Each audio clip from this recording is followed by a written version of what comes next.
Have you noticed that every time you tell people your plans, something inside you cools off? The motivation disappears, the urgency dies, and the dream withers before it's even born. This isn't bad luck. It isn't envy. It's a self-sabotage loop running in your brain without you noticing.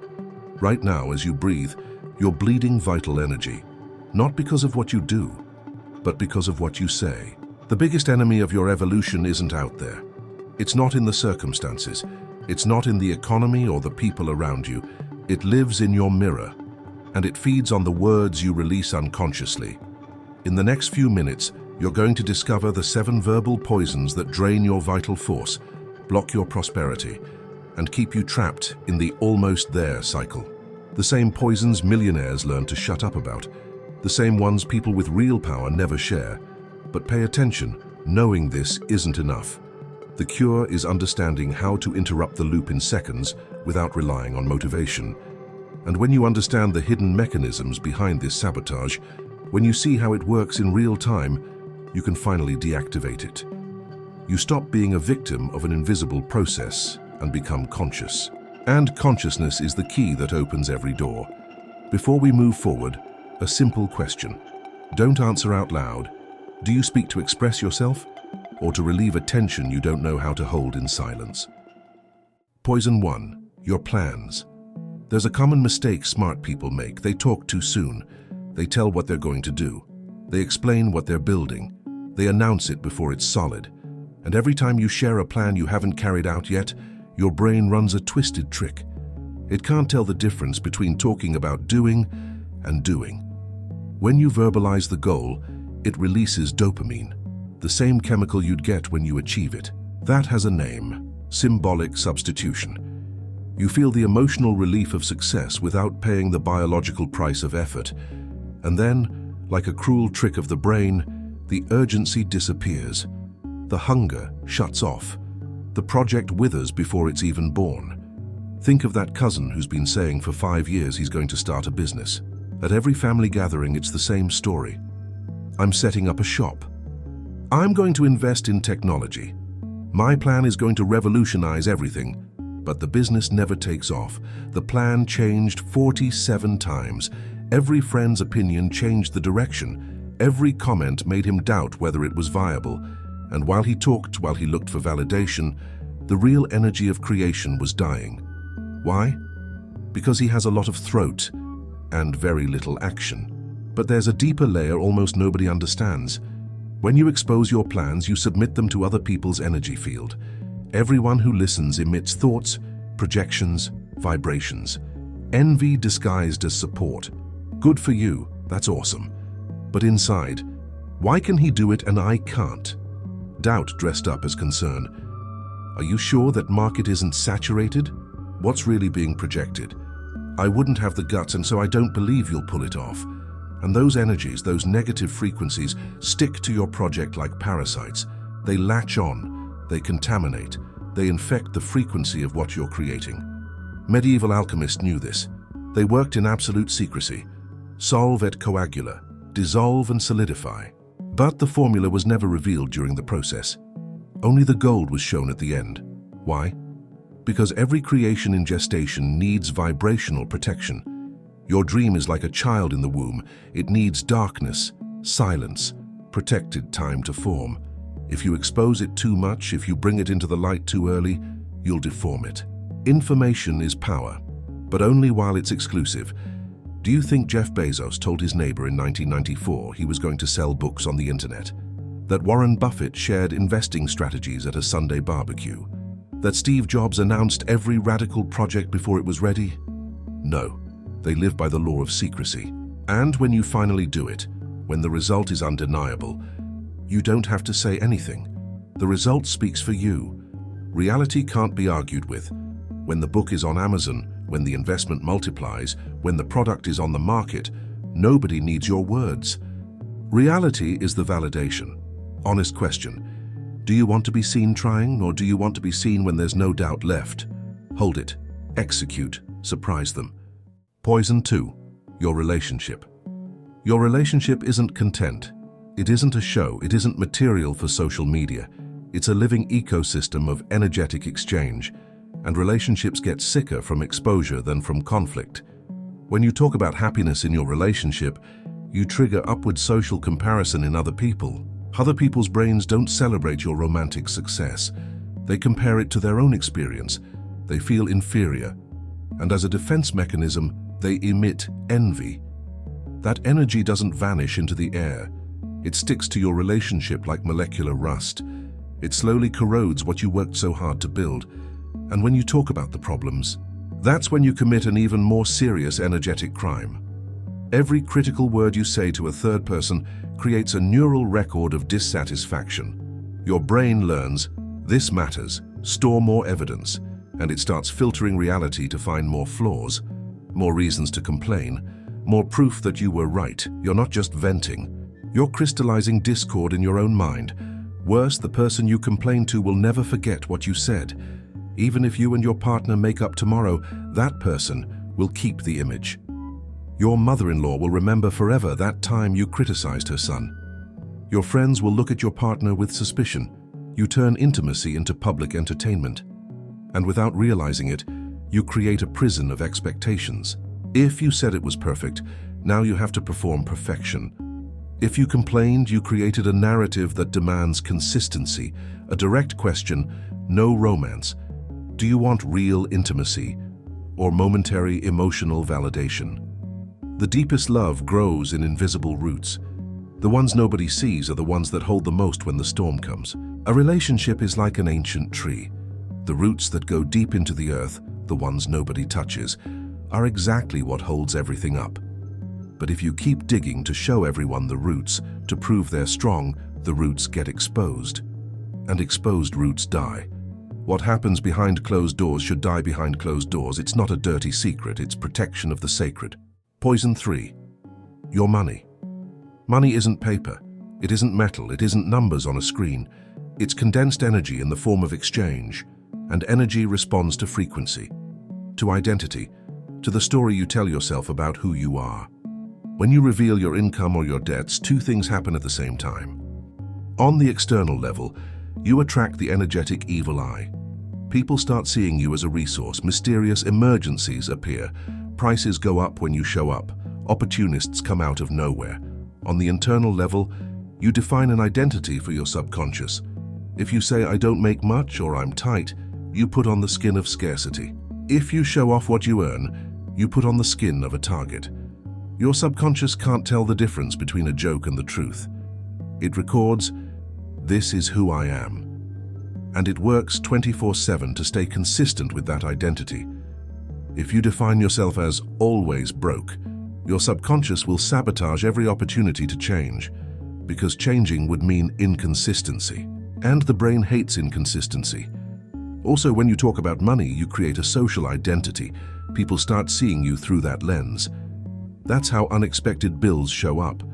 Clients disappear out of nowhere. Opportunities slip right through your fingers.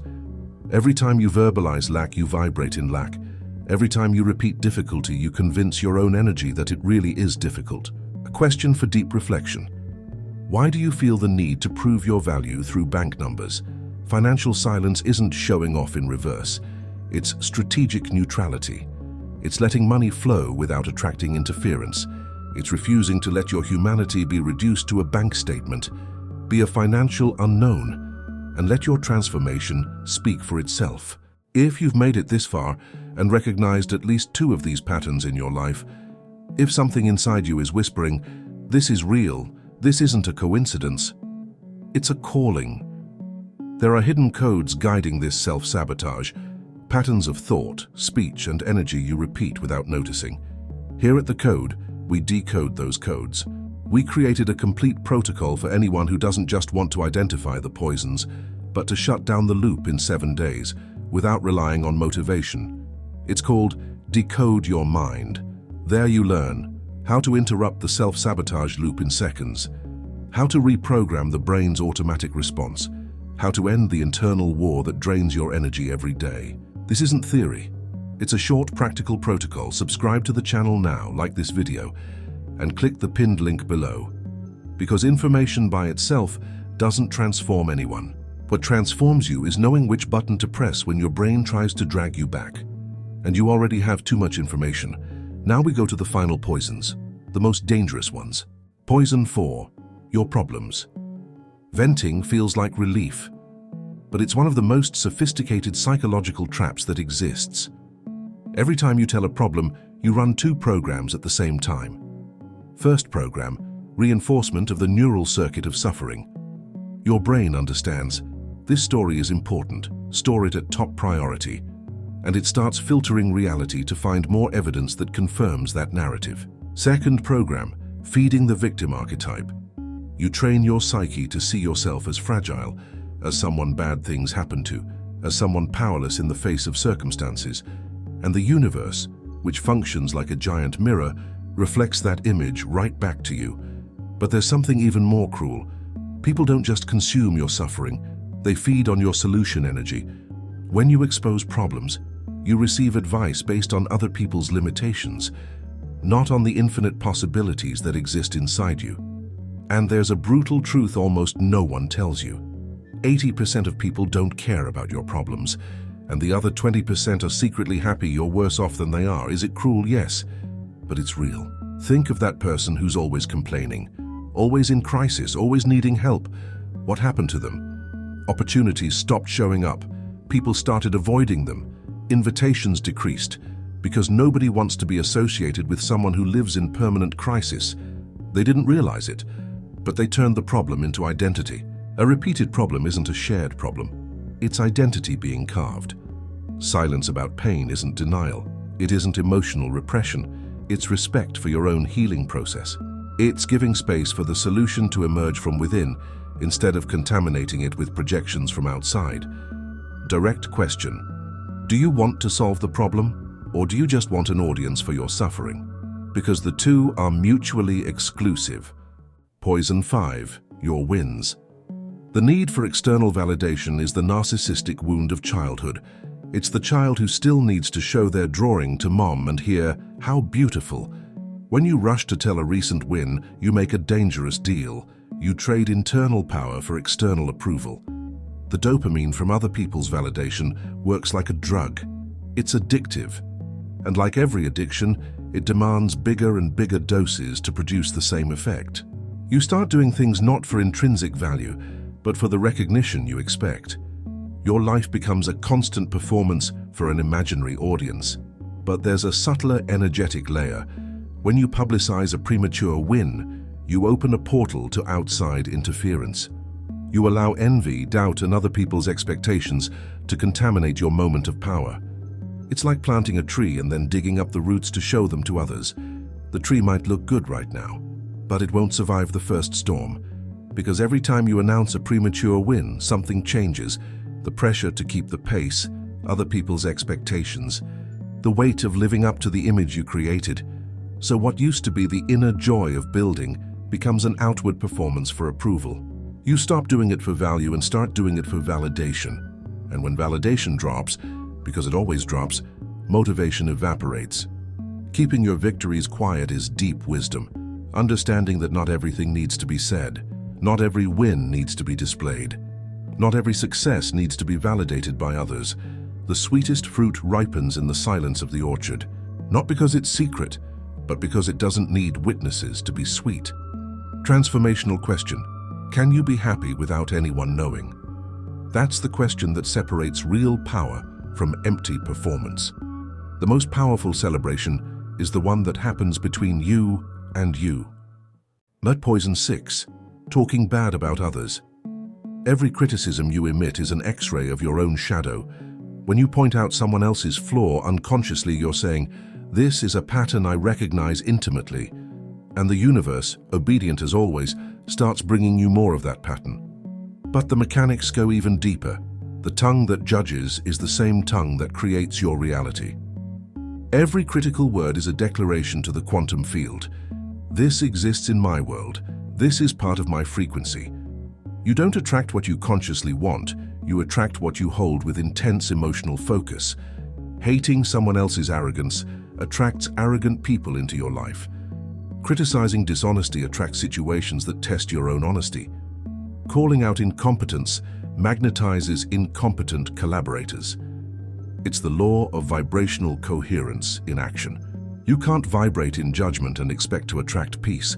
You can't emit criticism and expect to receive support. True strength is observing without judging, seeing other people's mistakes as mirrors, as learning opportunities for you. When you see someone who's lazy, ask yourself, in what areas of my life am I being lazy? When you see someone who's dishonest, ask yourself, in what moments am I not being honest with myself? A question that dissolves shadows. What is it about the other person that deeply bothers me, that is revealing something about me? That question, asked with brutal honesty, dissolves more trauma than years of conventional therapy, because it turns judgment into a mirror, criticism into self-knowledge, attack into evolution. Real power isn't staying quiet out of politeness, it's turning the urge to judge into fuel for your own transformation. Poison 7. Other people's secrets. When someone entrusts you with a secret, they're not just sharing information, they're handing you a piece of their vulnerable soul. And all vulnerability is sacred. Betraying that trust isn't harmless gossip. It isn't just a comment. It's the violation of a sacred energetic pact. Every betrayed secret creates a crack in your field of integrity. And integrity isn't a moral virtue to look good in society. It's vibrational coherence. It's alignment between what you think, say, and do. Without that coherence, the universe can't respond to your requests, because you're emitting mixed signals all the time. You ask for prosperity but act with disloyalty. You want trust but break confidences. You want power but can't hold your own word. And the universe responds to coherence between being, doing, and speaking, not to your hidden intentions or pretty speeches. Breaking a secret is programming your reality as someone who doesn't deserve great responsibilities. Because the universe understands. If you can't hold information that isn't yours, you don't deserve information that changes your life. If you can't respect someone else's vulnerability, you don't deserve protection when you're vulnerable. If you can't keep a small secret, you don't deserve to be trusted with big secrets. Final question. If your word means nothing, what are you really worth? Keeping secrets isn't about the other person. It's daily training in inner honor. It's building a reputation not in the eyes of men, but in the eyes of your own soul. And when you're trustworthy in the small things, the universe entrusts you with the big things. The real power is in what you protect. These 7 silences aren't about hiding. They aren't social paranoia. They aren't isolation. They're about protecting the sacred. They're about understanding that some things are so precious they disintegrate under someone else's casual gaze. That some processes only work in silence. That some energy fields are so delicate that any outside interference distorts them. That some births of ideas, relationships, prosperity need darkness to form correctly. Your words don't describe your reality. They create it. Every syllable that leaves your mouth is a command sent to the universe. Every sentence is a brick in the house of your existence. Every word is a vibration you emit. Every statement is a spell you cast. What you don't say today builds the invisible foundations of your tomorrow. What you keep strengthens. What you protect prospers. The right kind of silence isn't the absence of sound. It's total presence in what truly matters. It's being so focused on what you're building that the outside world becomes irrelevant. It's being so rooted in your purpose that other people's opinions can't move you. It's being so connected to your vision that you don't need external validation. Because you already know you're on the right path. Because you already feel aligned. Because you already recognize the voice of your inner power. And you know results don't lie. Now I want something from you. Not an automatic like. Not a passive thumbs up. I want an inner commitment. If you've decided your tongue won't be your ruin anymore, if you're ready to interrupt these loops for good, write the command in the comments. Loop interrupted. This isn't engagement. It's an energetic pact between you and your most powerful self. I'm going to read every comment, every single one. And for anyone who's ready to go beyond words, for anyone who wants the complete 7-day protocol to deactivate self-sabotage without relying on motivation, with practical exercises to interrupt the loop in seconds when your brain tries to pull you back. The Decode Your Mind program is in the pinned link below. There we decode not only what to stay silent about, but how to reprogram your mind's automatic response. Subscribe to the channel. Turn on notifications. The decision between continuing to bleed energy or learning to contain it is yours. And it always has been. Transformation doesn't ask for permission. It demands decision. You already know what you need to do. Now it's action.